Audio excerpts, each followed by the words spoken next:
Welcome everyone to room 101 of employee engagement surveys. My name is Matthew Phelan and I am one of the co-founders of the Happiness Index. I have invited on one of my favourite people. I'm going to make blush, Gethin. You won't be able to see him blush, you'll just be able to see the slides.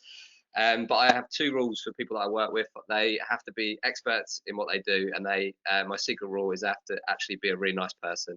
And Gethin is one of those genuinely great people. And I'm going to give you a little plug, Gethin. If you don't believe me, check his little book out. We're not here to plug that today, but Gethin, could you just introduce yourself in your own words? Yeah, well, thanks, Matt. Really appreciate that. I like hearing nice things about me because I've got the same imposter syndrome as most people have. So it's good to know that I'm saying stuff that's of value and hopefully doing it in the right way. But yeah, for those who kind of haven't heard of me, I've kind of been in HR tech, employee experience, employee wellbeing, and benefits for 20 years now, pretty much. Author of a best-selling, award-winning book about the employee experience, and hopefully I'll draw on lots of the experience and research I've been doing over the last few years in today's webinar. So Gethin and I, one of the things that we like to do is meet up and rant about stuff. So we thought that we would play a game of Room 101. For those that don't know the Happiness Index, we have a vision which is around freedom to be human. And our data sums that up by saying if you treat people like a human, you give them a voice and they can be them true selves at work, that they will perform better. And that's kind of the starting point of what Gethin and I want to talk about employee engagement surveys. So we're going to kick off with Gethin, and you've gone with those who don't ask why. Gethin, can you explain why you want to put that in room 101? Yeah, so I think it's really interesting. Employee surveys have become a pretty much a staple in lots of organizations, especially big organizations. And I think for that reason, it's just kind of a bit of a hygiene factor where people do it because they feel like they have to, but no one really gives a huge amount of thought in most of the cases that I see as to what questions are we asking, why are we asking them, and what do we expect to get out of the answer. And I think thinking about what you're asking and why you're asking questions is a really important first step in building an employee survey. And what I see quite a lot is employee surveys that have the same questions in that they've been asking for 5, even in some cases 10 years. So it's this idea of, well, we asked that because we've always asked that. And so if we're going to track progress, we want to see that we are improving that score now from what it was 5 years ago. But, you know, in our lifetimes now, things move forward pretty quickly. 5 years is a long time. And I think if you don't ask why you're asking those questions, you kind of get the situation where I've seen, even in the last few weeks, where employers ask questions that if responded to negatively, they wouldn't or couldn't action. So a typical one is things like, do you think your pay is fair? And that kind of a question is a little bit troubling anyway, because you allow each individual person to decide on what they think is fair. So it doesn't matter if you benchmark your salary, it doesn't matter if you pay above market rate. You're asking them if they think it's fair, and their pay is going to be based on, you know, do I have all the money to make all the bills, you know, pay all the bills that I need to? And if I don't, then I might think my pay is less fair than if I had money left over at the end of the month. So it's kind of a bit of a problematic question. And I think a great example of the asking why can be seen in the television program 4 in a Bed. So the Channel 4 program where B&B owners get to stay at each other's bed and breakfasts, and they rate them, and then at the end of the week, the kind of winner is awarded best B&B. And at the end of each night's stay, they have to answer a series of questions about their stay. So it'll be things like, how would you rate the breakfast? How would you rate your hosts? Did you have a good night's sleep? And they ask all these questions, but the big question that the television program focuses on most is, would you stay at this B&B again? And ultimately, it doesn't really matter how you answered all the questions before that one question. If somebody's willing to stay there again, then you've done everything you needed to do as a B&B owner. You know, that repeat visit is kind of what you pride your business on. So obviously there'll be things to learn and things to improve if someone rates their breakfast not very highly. And I just think that's a really good kind of example of, okay, well, we can ask one question or we can ask 5 questions, but if we think our breakfast is good enough and we're not going to change it if somebody told us they didn't like our local sausages or whatever, then don't bother asking that question, because all you do is lead people down a route where actually they feel a bit disappointed because they're giving you answers and you're not actioning them. Yeah, and Gethin, I've got a question for you. So I need to move on to the next slide, but I think it's such an important question. I want to ask it to you. I met someone last night, and I say this statement sometimes, even though I don't necessarily believe in it. But sometimes I say I don't believe in employee engagement surveys, just because I'm interested in what people will say. And the HR director I was speaking to looked at me like she was going to punch me in the face. And the reason I'm asking you is I feel that sometimes you talked about people asking the same questions over and over again. Yeah. I feel like there's a comfort zone in that for some people, as in they've got this pre-planned set of metrics that they want to go through. If you were advising a HR director, because it's all well and me and you saying like move away from what you've been doing, but if that's your comfort blanket, have you got any like words of encouragement of people of how they can move away from something they've maybe been doing for 5 to 10 years? I think there's certainly from my experience, I see that when you ask a few questions, the ugly truth means you need to work on something.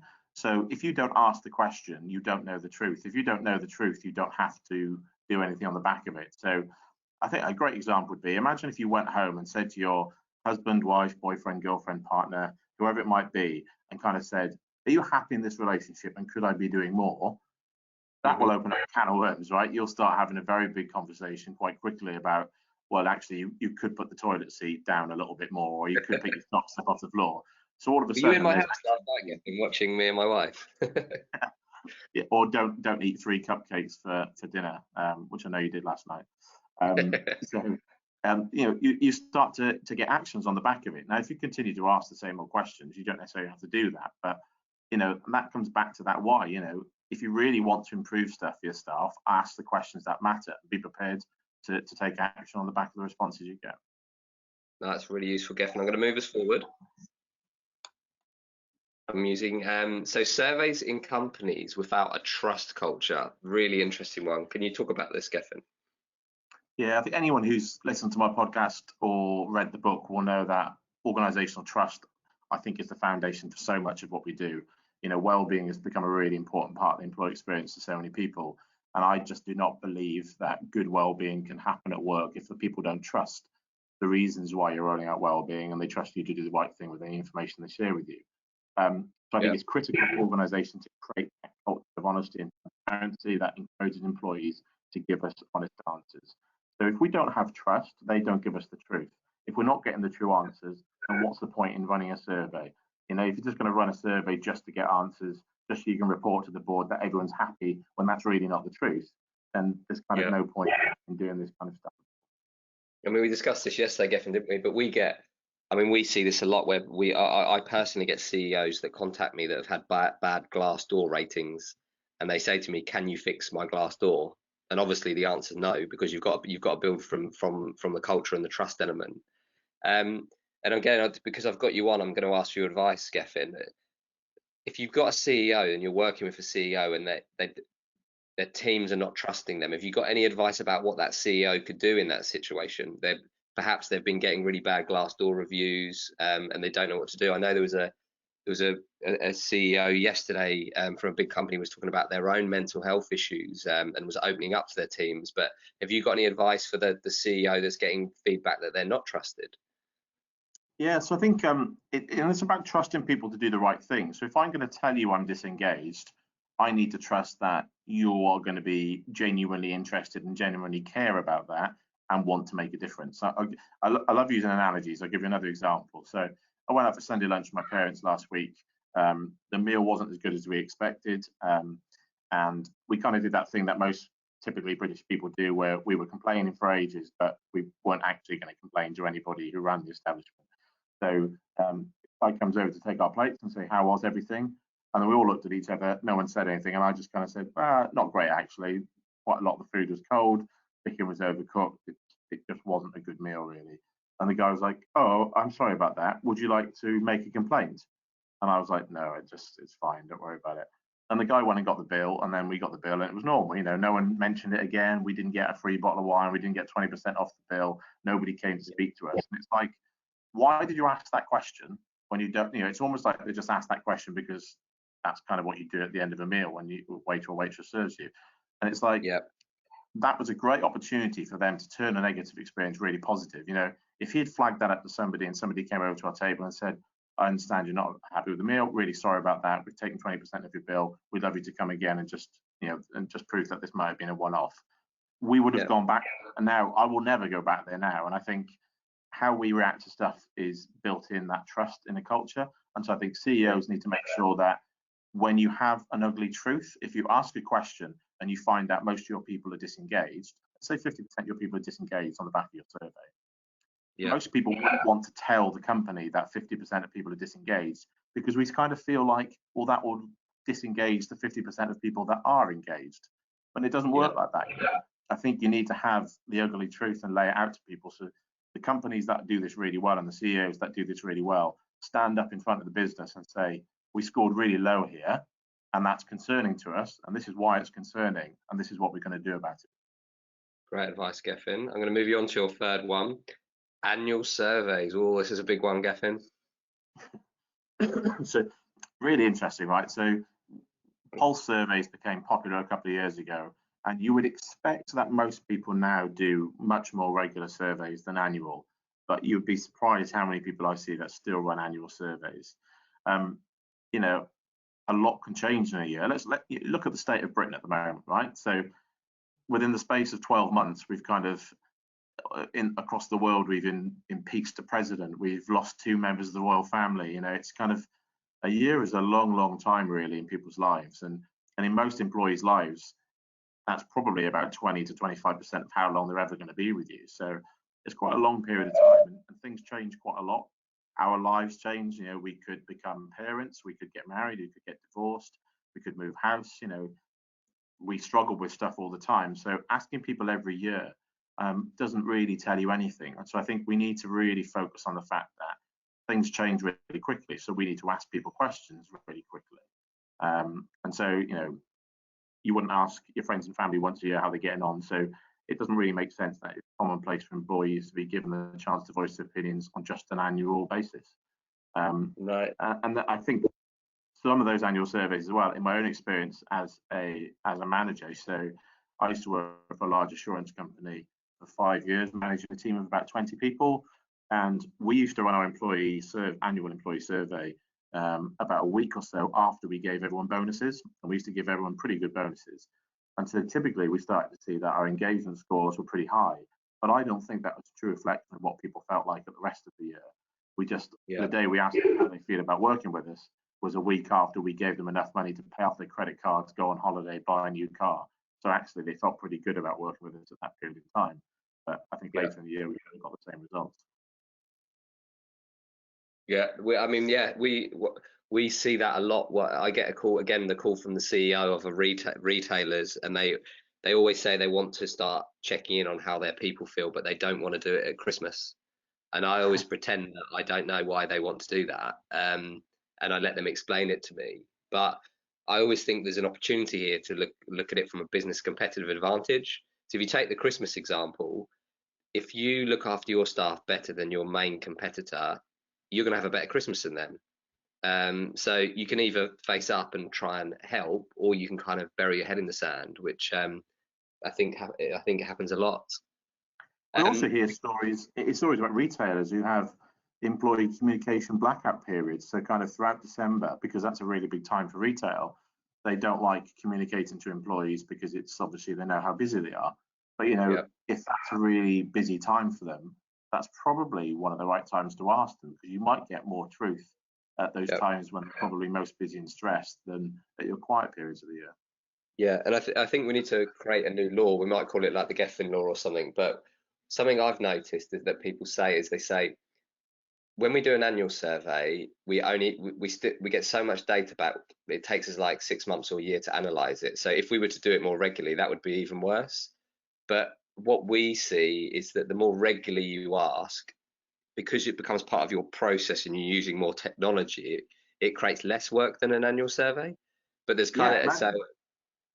And let's be clear, if your annual survey is 20 questions, we're not advocating that you ask those same 20 questions every month.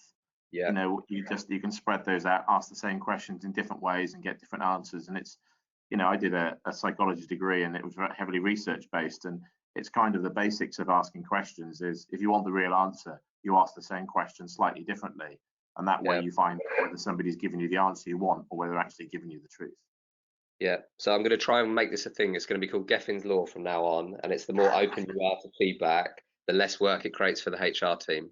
And I'm going to Gethin's keep Law sounds like an American detective program. it. Right, let's move on. Right, you're turning into the questioner now, Gethin. Yeah, so room 101 for you. So I know you obviously do this day in, day out. You kind of speak to people about surveys on a much regular basis than I do. And I know from speaking to lots of your customers about what they're unhappy with some of the big providers that they migrate from, because I know you see that quite a lot as well. So what are the 3 things you'd put in room 101? I think the first one is assuming your employees are the same. Yeah, I mean, I think this, for us, for me, this goes back to sort of the academic research on this, going back to employee engagement surveys, which is a lot of the academic research is really good, but it was based on a point in time, on a particular set of companies with a particular set of people, that may have no correlationless or similarity to your workforce. So, and I suppose it goes back to the comfort zone of trying to design something based on how you think people act or behave. So, and I made this mistake so much time when I ran and co-founded a media agency, which is I used to try and bring in things that I thought were progressive because they were what I was trying to do. So, for example, and we spoke about this yesterday, VW did this thing where when their staff were on holiday, that if someone sent them an email, the email would they would get a bounce back saying this email's been deleted. If it's really important when the person gets back from holiday, speak to them, because they wanted people to come back from holiday refreshed, rather, that moment when you've come back to like 15,000 emails and you're like, well, that's for my whole holiday. And I thought that was a brilliant idea, but I remember speaking to some of my team and they just thought it was a terrible idea. So and it sort of links back to our vision of freedom to be human, which is, you take Matt Stannard, who's the head of robots here. I mean, and you'll probably have a cry when I say this, Gethin, but I mean, he sometimes loves working from 2 o'clock till 3 o'clock in the morning. He'll just wake up and he'll just do a bit of coding, and it'll be the best coding of his thing. And when I put it from my perspective, I think that's really unhealthy. But then Matt will always be doing like the school drop-offs in the morning or between 3 and 6. So the way Matt works is so unstructured, but it allows him to live the life that he wants to live, which is why, I mean, Matt's the type of guy who could go and work for any technology company in the world, but we have him here because we give him that flexibility. So this comes from my own mistakes of trying to assume that the way that the stuff that I thought was forward thinking and the way that I was trying to do stuff wasn't actually how all of my team wanted to be. And now I'm obviously in the happiness index. I see that across the board, and I think it's just a human thing where you make assumptions about other people that they think like you or act like you, but actually they can be very different. So yeah, I'm putting assuming all employees are the same into room 101. Yeah, completely agree with all of that. My first big lesson as a manager, I ended up managing the team that I was in. So there were lots of kind of conflicts because I ended up managing people that were actually quite close friends of mine at the time, even housemates. So it got quite ugly at points. But one of the first lessons I ever had is one of the best girls who was working in my team at the time. I argued and got her the best bonus of the department. And when I kind of went to deliver that and sat down and gave her letter, she was like, "Oh, great, thanks." Kind of folded up the letter and then was like, "Is there anything else?" And I was like, "No, that's fine." And for the rest of the day, it really bugged me. I was like, I just handed this person about 25% of this salary in one lump sum, as a kind of 23-year-old. I thought, this is a big deal. And so later in the day, I took her to one side again. I was like, "Is everything okay?" And she's like, "Yeah, fine." I was like, "Oh, because just didn't really get your reaction to that. That's actually the biggest bonus in the department." And she said, "I'm not really motivated by money." She said, I just want to be told I'm doing a good job." And she said, "It's obviously nice and it'll solve some problems, but I want you to tell me you're doing a good job. I don't want everyone in the department to know that I've done the best. I don't want big kind of audience applause or anything like that." She said, "I just want to quietly do my job and kind of go home and be with my husband." And that is, Yeah, I know that it sounds like a made up story, but I promise you it's absolutely yeah. true. And Well, the thing, a big eye opener for sorry, me carry on. about how people didn't see the world in the same way that I did. Yeah, and I think I always think I was because I'm a geek. I love seeing beauty in data, and I mean I can't. It's always increasing every day. So it's around 80 countries or something we collect data from. But when you take all the cultural differences out and you look across all the things that make people happier, the heartfelt thank you always comes up number one. And we always I've added the word heartfelt because sometimes people read data and then they try and turn it into process, don't they? Where like every Friday they'll walk around and say thank you, thank you, thank you, and that's not the right answer either. But it's that, yeah, that was, yeah, it was great that you got that early in your career because that's something that we see so much in the data, and it doesn't cost anything to do that either, does it? No, well, also me as an employee. So when I was doing my A levels and through university, I worked part time in Staples, the office superstore. Office supplies are available, and I got a letter. I got a letter from the American CEO based on a compliment. At the time, a customer had written a letter to head office and said how great I'd served them buying a computer or something. I still got that letter. So that letter has been in my possession in a little box under my bed for more than 20 years, and it's still in its envelope. Um, and that's how important that kind of feedback is to people. I keep a folder of emails of good things that people say to me or are nice to me, and things that my CEO thanked me for. I keep that. So when I'm feeling a little bit shit about work, apologies for swearing, I could go into that folder and I could just remind myself that, yeah, I am doing a good job. Okay, so Matt, next thing in room 101, not feeding back your results. So this is just a quick one because it's that kind of we get that. I learned this at the CIPD conference really, which is there's a myth that there's a thing around feedback fatigue. And what we see, it's not feedback fatigue, it's action fatigue. So people get frustrated if you ask their opinion and then you don't do anything about it. And one of the responses we get to that is sometimes our staff ask us to do things that we can't do. And the response is, well, let's not feedback on it. So I use the example of office space as an example. Like your staff might hate your office, but you've got 2 years to run on your lease, and you may hate your office, and you may be planning to move out in 2 years.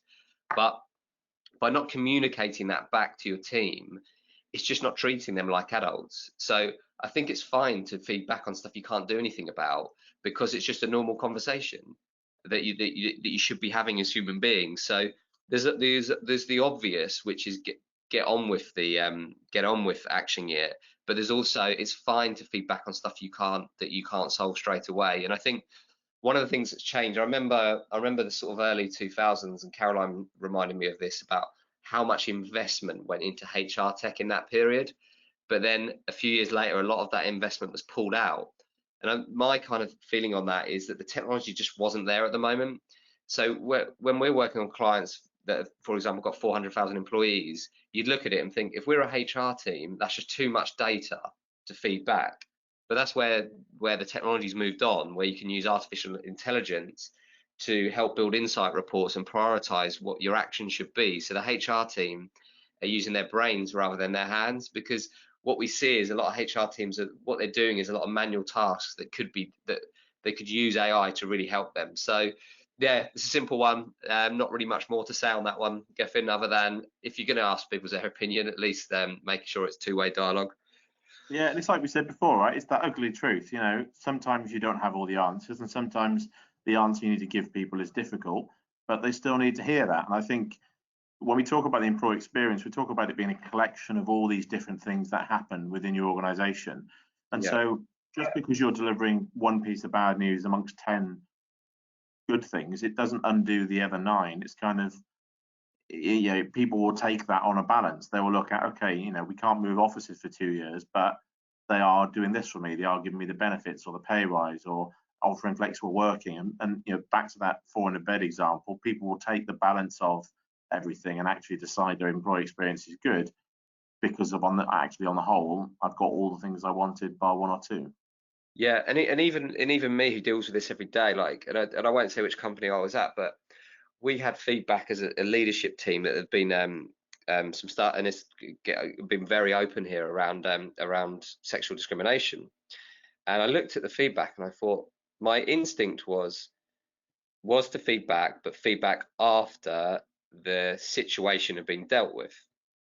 But then I realised that you don't ever deal with anything, whether it's stuff to do with sexual discrimination or it's stuff to do with your culture. Your instinct is to think, right, let's solve this and then feedback. So it's like, this is the bad thing, this is what we did about it, this is the outcome. But what I realized myself is that culture is an ongoing dialogue.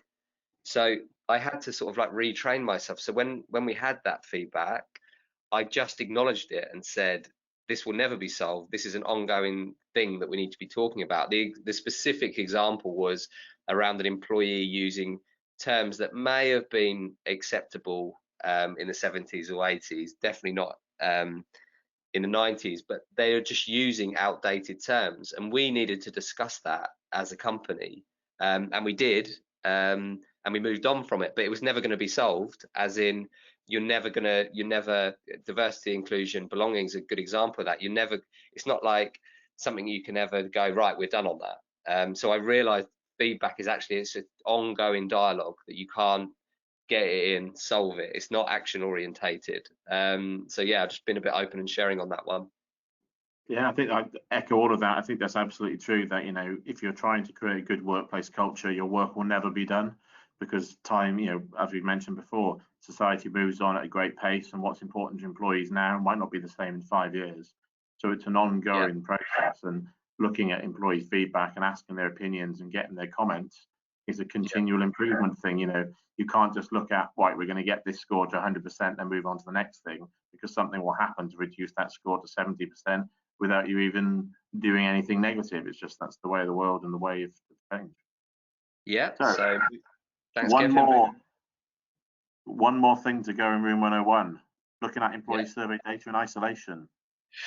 Yeah, so I think this goes back to the old-fashioned silo concept, and it was kind of my first observation when I became aware of employee engagement, is that employee engagement tends to sit in this HR world. And I look at it a bit extreme. I just think even companies are just a construct that we made up and invented. They're an artificial environment. So employee engagement and employee engagement data sitting within the HR team is also just when you really think about it, it is a bit weird. And so the obvious one, if you just take a service business as an example, like the example that you use, which is in a restaurant, if the employees there are happier, they're going to give the customers a better experience. But you often get two silos of data, where you get the employee experience data and you get the customer experience data. And it's like one's from Mars and one is from Venus, and that those two things should never interact with each other. So I want to put this in because I also want to take the positive spin on it. I would just love anyone listening to this webinar just to find 2 bits of data in their company and just run some simple correlation analysis. Find someone in your company. Like, you might not even have a data scientist in your HR team, but you might have a data scientist working in your advertising team or whatever, and grab that person and ask them to work on a side project. And you'll be so often how surprised people are in different areas of the company when you bring them together, how exciting they find it. Because once you start tying up these data pieces, you get what we're trying to do here at the Happiness Index, which is visualize your culture. And my vision for this is that, and it's some people probably think I'm crazy when I talk about it, but if you imagine Google Maps, showing Google Maps to someone 100 years ago, the fact that I could show Gethin now, I could send him a link of the road outside of where I'm sitting, he could zoom in and zoom out of it. Like that, someone 100 years ago would absolutely freak out. It would look like mystical magic from the future. But I do believe the more these data points that we pull together, the more we're going to be able to visualize culture and understand how our businesses actually feel, how healthy they are, and how they're performing. And the starting point of that is just to connect up to data points. So I'm just looking at employee survey data in isolation. The one example, which it would need to, I can't release the company name, but one of the clients we were working with shared an example where the company in the calendar year had invested heavily in mental health training, but in that calendar year, mental health days taken had gone up. So when you first look at the data, you think this has been a complete failure. We've invested more in mental health training and mental health support, but people are suffering more from mental health issues and taking more sick days. When we looked at the full data set, what you realize is that total sick days had dropped, and because of all the awareness of all of us and people like Prince Harry and Gethin's great at talking about mental health, it's had an impact. So what had happened is people felt more comfortable to say that they were suffering from mental health issues, and rather than making up a dead auntie and taking a day off, they were being upfront about it. So total days ill had dropped, but it had just moved into the bucket of mental health sick days. So if you just looked in the data in isolation there, you'd have started cutting mental health budgets, which again, it gets big picture because you start thinking about society and how this data can be used in the NHS for public planning, GDP versus growth happiness, which is another webinar for another day. But yeah, just that's the one I wanted to put in, Gethin. Yeah, I think it's a really, really good point. So anyone who's done social science kind of in higher education will know one of the first things they teach you is about, you know, that data in isolation might not give you all the answers. And so I remember one of the first lectures I ever had when I did my degree was a little cartoon the lecturer pulled up on the screen about this one guy saying, you know, when the weather gets hotter in this country, in the UK, crime increases. So, you know, be careful because when the sun comes out, there's more crime. And people kind of take that at face value and would look at that research and say, okay, yeah, there's a correlation. When it gets warmer in the UK, the sun comes out. So, you know, does sun make people more criminals? Does it bring out more criminals? That kind of stuff. And one of the first things we were taught was, okay, so in order to look at that, you need to look at what's the crime level like in cold countries? What's the crime level like in warm countries? What's the crime level like in warm countries when they go through their winters? And does it drop? And you kind of have to look at all these things. You can't take one thing on face value. And the point you raise about mental health example is a really good one. You know, when I did my sociology A level, one of the first studies we looked at to kind of prove this point of looking at data in isolation was, and it's a weird example, so bear with me, but in the late 80s, early 90s in, I believe it was Manchester, they saw a huge spike in prostitution, and it became this big moral panic in the north of England and the Midlands around, you know, prostitution is getting out of control and the police need to do more and all that kind of stuff. When actually what it turned out to be was that the new chief of police in Manchester was decided to crack down on prostitution. So they made more arrests, and because they made more arrests, the figures showed that there were more prostitutes in Manchester. When the reality is there wasn't. They were just arresting more people for doing that kind of stuff. And so the figures didn't really tell you what everyone thought. So there's some really good examples. You know, when people at the CIPD talk about an evidence-based approach, part of that is looking at different data points and actually trying to work out, you know, what is the real thing we're looking at here, and not just what one survey is telling us. Yeah, I'll give us a great example. We're now getting to the most difficult bit, which is I'm going to pick one of yours. I'm only going to allow two. I'm going to be Frank Skinner for a bit. I'm only going to allow two. So you've got to pick one of mine, and I'm going to pick one of yours. So I'll remind everyone of Gethin's. So not asking why you're asking each question, asking feedback without establishing a culture of trust, and annual surveys. Gethin, the one I'm going to go of yours because I think it's the fundamental of the whole thing we've talked about, which is I'm putting in your number two, which is asking for feedback without establishing a culture of trust. And as I said, that sort of fits into that where I get the CEO calling me up, asking me to fix their Glassdoor situation, which is everything goes back to absolute the roots of what the culture is, what you stand for, what the purpose is, what the vision of the company is. And unless you believe in that and you're prepared to build that out over a long period of time, I just think the rest of it falls down. So I'm putting asking for feedback without establishing a culture of trust from your section in Gethin. And I'm going to ask you to do the same. If you could read out my three and then pick the one that you're going to put in. Okay, cool. So yours were assuming all employees are the same, not feeding back your results, and looking at employee survey data in isolation. there's two really good ones in there in particular, but I think I'm probably going to go with not feeding back your results. I think anyone who's listening to this webinar will know what it's like to be a consumer and complain about stuff. There's a big delivery company in this country who deliver incorrectly and in a terrible way to me quite often. And every time they have a delivery driver, their app comes up with a notification and says, "How did we do?" And I can rate them on a scale of 1 to 5 stars and give a comment. And I'm constantly complaining to them. And it's like every time they do a delivery wrong, they keep asking me, and I've got no feedback loop. No one's telling me whether they've listened to what I've said. Nobody's telling me why they do it the way they're going to do. And actually, one of the drivers told me they can't get signal in my building, so it's easier for them to just leave the parcels at the door. And then I was like, okay, well, just phone me when you're at the door and I'll come down. And we solved the problem because they gave me some feedback. So I think feeding back those results, even if it's the ugly truth, is really, really important thing to do. Brilliant. Thanks, Gethin. So, going to go into closing. I just want to firstly just say, Gethin, I know you're one of the busiest people in the world, so I appreciate the fact that you've taken time to record this. I hope our listeners found it useful. And I think to loop back to the first slide on freedom to be human and Gethin's last point, which is, although we've recorded this via using technology and the Happiness Index is a technology company, but all we're trying to do in a technology era is allow people to re-establish those human connections. So even though we're talking about collecting feedback in many ways using technology and AI, let's not forget that the most important role of all of us is to be a human being for our teams around us. And we believe from our data that's the ultimate long-term approach to having a successful business, organization, company, even country. But yeah, final point again, thank you, Gethin, really appreciate it, and have a good day whatever you're up to.